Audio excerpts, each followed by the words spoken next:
Rather than lads, welcome back to Cossy's Arsenal podcast. My name is Cossy. Good morning, good afternoon, good evening, wherever you are in all parts of the world. Welcome back to the channel. Welcome back to a brand new video. We're going to be diving into the latest around Arsenal, the transfer market. A little bit slow because the season is beginning. So we'll be diving into Arsenal's last game of preseason and also what is happening in terms of transfers, incomings and outgoings. 3 straight days without content. That absolutely means we have a lot of ground to cover. Hit that button for me. Let's get this video to 800 likes. Subscribe to the podcast as well because we're going to be diving into a lot of Arsenal news and content this season. And if you need to be part of this group, you need to subscribe. You need to be part of my WhatsApp group. The link is in the comments below. Make sure you join our WhatsApp group for Cossy's Arsenal podcast. You'll be able to get all the fixtures, or the predicted lineups, or the confirmed lineups, injury news, injury boosts, everything you need to know during the season. You will actually be getting all that information on the channel, but it's better you join the WhatsApp group because it's gonna be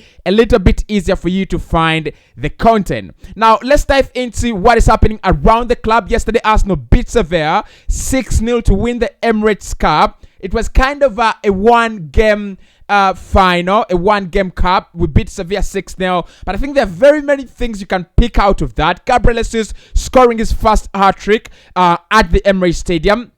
That was his first game at the Emirates Stadium, and he scored a hat-trick. Now, the couple of things that I saw there, Sevilla were not actually very fit. And probably if Sevilla had put in their best performance, then it should have been something very, very different. But that was Mikel Arteta's best 11. And what we saw was an Arsenal side that is absolutely ready for the new season. And I think we are ready. We might not be able to win the title or probably destabilize the harmony between Manchester City and Liverpool, but probably in the coming seasons, that could be a card we'll be willing to throw. But I'm very, very glad. I'm very, very happy with that performance. Arsenal now ready for the new season. No more preseason games. We are taking on Crystal Palace in the first game of the week, or in the first game of the season, and that will be 5 days, in 5 days. So we are having 5 days to go for the Premier League to start. Arsenal are taking on Crystal Palace in the first game of the 2022-2023 campaign. Talk to me. Are we ready? Are the performances we've seen in preseason replicable? Are we playing well? Do you feel we can actually compete with the likes of Spurs directly, the likes of Man United, Chelsea, Liverpool, and Manchester City, and probably Newcastle if they can make some kind of miraculous turnaround in this transfer window, which I think they've actually not done very, very poorly. Now, also in terms of outgoings and incomings, it's a done deal. Nuno Tavares has joined Olympique Marseille on a season-long non-deal that is done. Of course, it's a dry loan without any obligations to buy or options to buy. We've talked about this. A couple of clubs were interested in Nuno Tavares. The player apparently wanted to stay at Arsenal and fight for his place with the likes of Alexander Zinchenko and Kieran. For me, it wouldn't have been the best decision from Nuno Tavares. But going out to a club like Olympique Marseille, a club that I know has a very good relationship with Arsenal in terms of sending players there. Matteo Guendouzi has been there. Obviously, has signed for them on a permanent now. William Saliba has gone there as well and has done very, very well. Nuno Tavares being the next in line, I do not have a problem with that. And I think going to the French league, the defensive responsibilities there are not quite as huge as those in the Premier League. The demands physically and also the technical concentration that you need in a league like the Premier League, I think those demands are quite lessened in the French League 1. So Nuno Tavares going to Olympique Marseille, I do not think it's a bad move at all. He's gonna get the playing time. He's gonna get the kind of coaching and need that he actually and attention that he actually needs. And in my opinion, when he comes back to Arsenal, I won't be very surprised when Arsenal do not want to sell him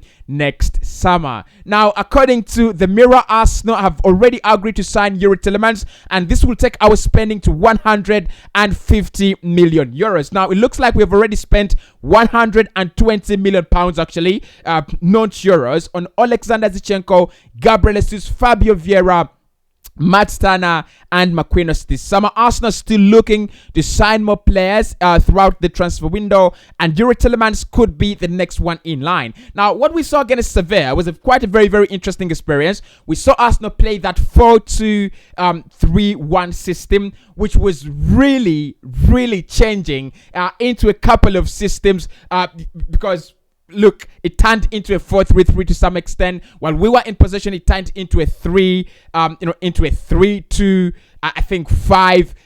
It was turning, it was changing into very many systems, very many systems of football. And I think Youri Tielemans is the missing piece in that team. According to The Athletic, just like a couple of other outlets like Tifo and the others, they'll tell you that the only weak link in that team, the only weak spot in that team is Granit Xhaka. Not because he's the worst player in the world, but when you look at what Mikel Arteta is trying to do and the kind of demands that the system is going to be putting and inflicting on the players technically, and I think also in terms of pace, I think Granit Xhaka will not be able to match up with the demands of that system. Positional play is a very interesting style of football, but you need to have the right players, you need to have the right talent, the right characters, and also, for me, on top of everything, you need to have the right squad. So Mikel Arteta, I think he knows he's gonna go and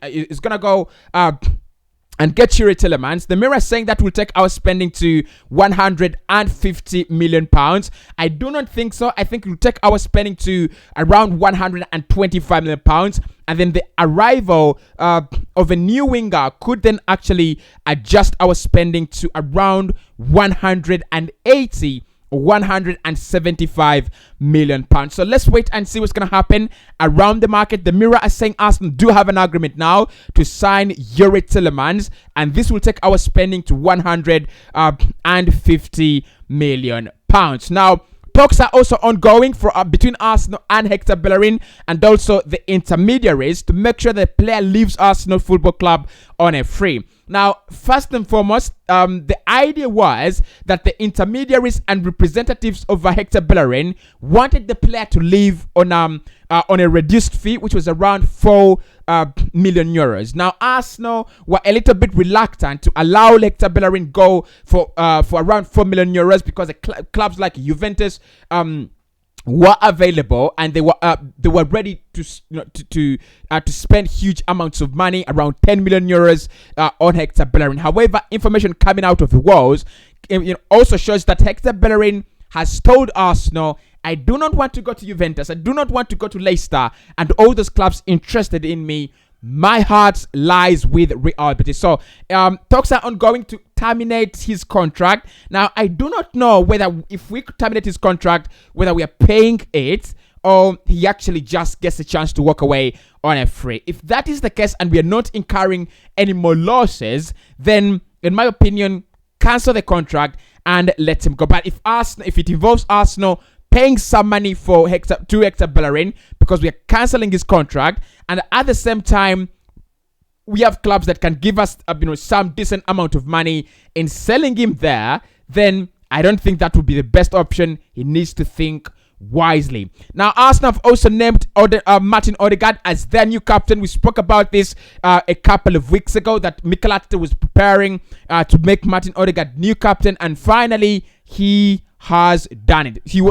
Officially, Martin Ødegaard is our new captain at Arsenal Football Club. This decision was taken by Mikel Arteta, and it was backed by the board and key figures and members of the Arsenal coaching staff. So, I mean, we've already had the debate about Martin Ødegaard, the leadership, what kind of a leader he is, and why he's probably one of the players that can lead this Arsenal side. Not injury prone, he's always there, he's fighting for the team. I think he's very talented, quite gifted, he's a game changer. He's gonna affect games for Arsenal, he's gonna impact games for Arsenal, and he's actually already doing it. I think he's a key member in this Arsenal side because at the moment, without a lot of age, without a lot of players,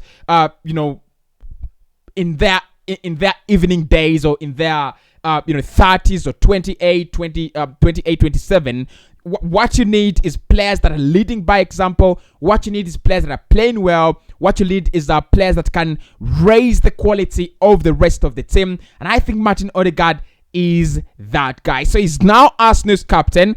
I do not know what you actually think about this, but in my opinion, it is not the worst decision Arsenal will ever make. So let's wait and see as the season rolls. Of course, you have the likes of Granit Xhaka now, Alexander Zinchenko now, Gabriel Jesus now. Those guys are going to be very, very key and very, very influential in terms of decision making, and also providing that kind of pedigree and leadership and experience, of course, to this Arsenal side. Now, of course, the Community Shield is over. Darwin Núñez taking the edge over Erling Haaland in that one. It doesn't absolutely mean anything for me because I know Darwin Núñez and Erling Haaland is going to be quite very, very interesting with or coupled with Gabriel Jesus and the likes of Hurricane. So predicting the Golden Boot is coming up in on this channel.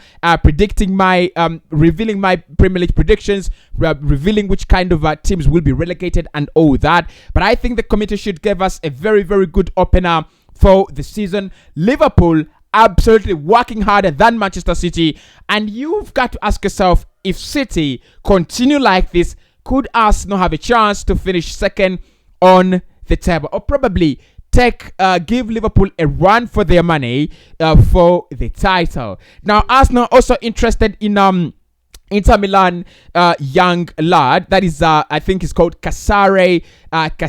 We are interested in the lad. 20 million euros is what Inter Milan are asking. He's only 19 years of age. Chelsea are also interested in the young lad. Inter Milan do not want to sell, but they will be selling for around 20 million euros if any of that, if any of the two clubs actually meets the price. Now, one thing I will confirm with this one is Chelsea are most interested, and the interest from Arsenal is quite very, very minimal. FC Monza, that have been just promoted to the Italian Serie A, are interested in Pablo Mari as well. Now, Pablo Mari is one of those players that are going to be leaving the club. I mean, Mikel Arteta has talked about honesty and being frank with players and telling them that you will not be part of this project because of A, B, C, D reasons. And I think Pablo Mari, right from the time he signed for Arsenal, he already knew he never had a future with the club. So Pablo Mari will be leaving Arsenal Football Club, and that is going to happen very, very soon. Monza are interested. They have not made any official concrete offers. They have not made any official contact between them and the player, but we expect that they will be trying to sign him because he has turned down a chance to go to Turkey. Now, I think Pablo Mari would love to go to Italy, would love to go to Spain. He's been to Brazil before. He's Spanish, and with Spanish players, they would love to go back home. If not that, they would love to come. They would love to go to Italy. So I think if he goes to Italy, if he goes to Spain, any of those moves will actually be working in his own favor. And finally, Florian Balogun, according to the Reims president, they are much interested in Florian Balogun. They want to take him away from the Emirates Stadium to the French League One. We understand Florian Balogun is one of those very, very highly rated strikers in the Arsenal hierarchy, but having Gabriel Jesus and Edin Ketia ahead of him doesn't actually guarantee much game time, and I think it would actually be only stepping in the way of his development process. I think Edin Ketia is going to be the second striker playing in the Europa League, FA Cup, and the Carling Cup, and also coming off from the bench to change games when Gabriel Jesus probably needs some kind of rest, or things are actually not working out, or Mikel Arteta needs to use two strikers. I think Edin Ketia is going to be the guy. So overall, I think Ketia and Gabriel Jesus are going to be our two forwards. Therefore, Balogun needs to go, but only on loan. Do not sell him. I'm not saying we should sell him. I'm only saying Arsenal need to let him go on loan. And Balogun going to the French League means that he's going to a league, one of the best 5 leagues in Europe. So and probably in the world. So in my opinion, let him go there, get that kind of experience you need as a young striker, and come back fresh and firing.